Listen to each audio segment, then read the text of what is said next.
Turkiston Qo'rboshlar harakatining eng ko'zga ko'ringan vakili Chapdast Ibrohimbek qanday qilib bolsheviklar qo'liga tushgandi? Achinarlisi, uni o'z millatdoshlari sotgandi. 1931-yilda Turkiston ozodligi uchun kurashgan Ibrohimbek hozirgi Tojikiston hududida qo'lga olinadi. Uning qo'lga olinishiga rahbarlik qilgan Muqim Sulton bu voqeani shunday tasvirlaydi.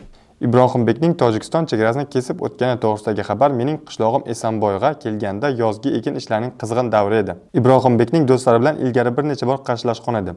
Ibrohimbekning hududni kesib o'tgani xabarini olar olmas, uning eng avval yaqinlari va tanishlari qolgan Ko'ktosh rayoniga kelishini angladim. Men o'zimning eski kurashchan yo'ldoshlarimdan to'pladim. 1931-yilning 23-iyul kuni kechasi Ibrohimbek Kofirnixon daryosi yoniga keladi-da, qayiqchilarni o'ldiraman deb qo'rqitib, ularga o'zini nahrning u tarafga o'tkazishni buyuradi.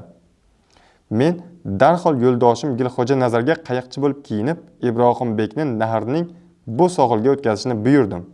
Gilxo'ja daryoning shiddatli oqimini bahona qilib, ularni miltiq va to'pponchalarni qayiqning chetiga bog'lashga ko'ndirdi. Ibrohimbek sohilga kelgach, men yashiringan yerdan sakrab chiqib, miltiqni uning ko'kragiga tiradim va unga: "Ibrohimbek, endi sening ajaling yetdi. Orqangga aylan, men sening qo'llaringni bog'layman" dedim deya yozadi Muqim Sulton. Ibrohimbek asirga olingandan ko'p o'tmay Toshkentga olib kelinib, qatl etiladi.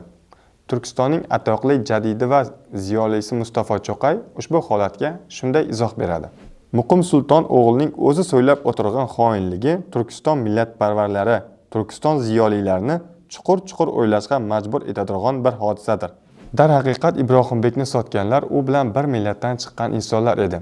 Sovetlar o'lka xalqlarini bir-biriga qarshi qo'yish orqali mamlakatni bir necha yil davomida nazorat ostida ushlab turishga muvaffaq bo'lgandi.